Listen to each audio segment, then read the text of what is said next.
Make me make sense of this Part 89. Promises, promises. A president who never keeps them. First it was those Doge checks we were supposed to get for $5,000, but Doge no longer exists. Now it's the 2,000 tariff dividend checks, but he claims he's going to do this. Again, the new timeline for 2K check, what you can expect. It has to go through, it has to go get approved by Congress, but this is what really cracks me up.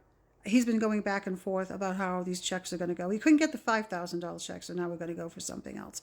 Anything to get you to vote. Vote for him, meaning vote for the Republicans.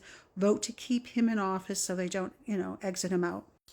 Trump appears to disagree. Recent remarks in an interview with the New York Times indicate the president believes congressional approval may not be required. Really?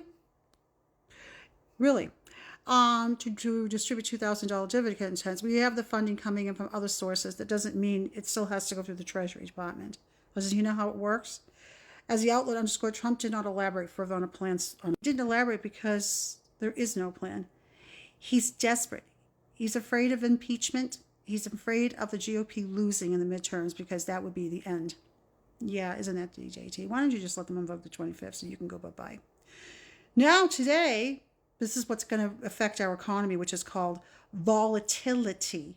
He decides to slash tariffs on India. Sounds like a good thing, right? Well, not really, because he's imposing tariffs on South Korea. But let me show you, and others. I mean, it's just ridiculous. We would have to understand where our biggest trade agreements are, where we do a lot of importing and exporting, and it is in India at this point in time.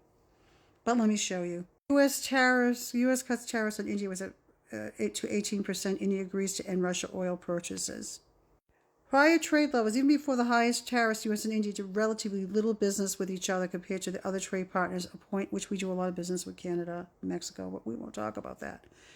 Impact of previous tariffs, a 50% tariff rate, which was placed for several months, significantly nearly impacted 55% of India's exports to the U.S. Diversification of trade. India's economy is robust, and it recently finalized a major free trade agreement with the European Union. The deal widely seen as a strategic hedge against the volatile U.S. And we are not predictable, and we're volatile. Remember that. Ongoing uncertainty, the abrupt imposition and subsequent reduction of tariffs contribute to an unstable trade environment, and that's what happened with Smoot and Hawley, and that's why there were tariff wars, and that's what happened with McKinley. Business may be hesitant to fully recommit to the U.S. market due to the potential for future sudden policy shifts aren't something that's being done by Congress. It's being done by Trump. Whatever the mood goes. Sue this one, go after this one. Maybe I'll do this. Maybe I'll sue Michael Wolff. He'll never sue Michael Wolff. Michael Wolff wants you to sue him. Go sue him. Go. I'm waiting for you to sue someone like Michael Wolff. Go after the Epstein estate. Let's see how far you go with that. You said you might. No, do it. Serious.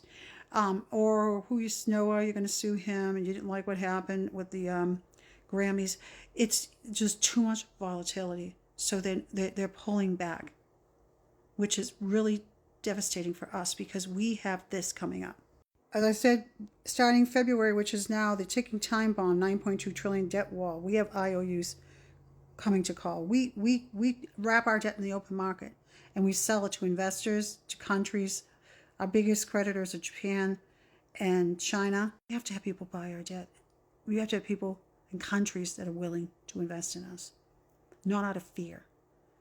We build relationships so we can make ourselves, stand up and be counted. And also that protects the safety and sovereignty of our nation. Because the safety and sovereignty of our nation is not just pew-pews, it's also economy. Our economy. And DJT, it's time for you to go.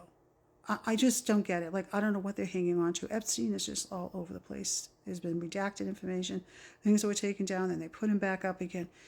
That is damaging. And even if you don't think he's part of the Epstein file, everything else he's done has been damaging to ourselves and to our economy. But this was, for me, the last straw with you. I'll tell you, there's a ton of it, but when you sue us for $10 billion, and you know that Pam Bondi, Peanut Butter and Jelly, and her public attorneys, Department of Justice attorneys, are going to try to obviously they're supposed to represent us, and you're going to back her in a corner to say we need to get a settlement. Just give me a settlement. You are literally extorting us. That's the bottom line. President I, the lawsuit, the agency failed to prevent a former contractor from leaking his tax return. So a former contractor worked for the IRS. Why aren't you going after that person? Why are you going after the bodies of governmental institutions like the IRS and the Treasury Department?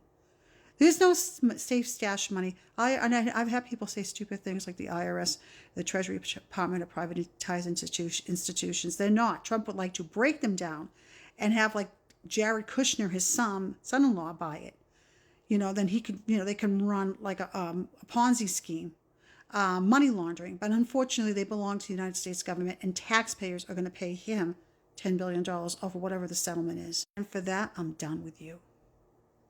And for that, I'm making sure that my post will go out. I don't care if you're Republican or Democrat. He's a traitor for suing us. That should say enough. That's all.